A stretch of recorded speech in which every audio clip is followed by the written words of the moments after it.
An autopsy report on the gunman who shot and killed 18 people in Lewiston in October confirms Robert Card died of a self-inflicted gunshot wound to the head.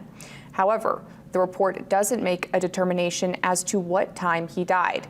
The autopsy confirms Card was found at 7:45 p.m. on October 27, 2023, consistent with information shared by Maine State Police.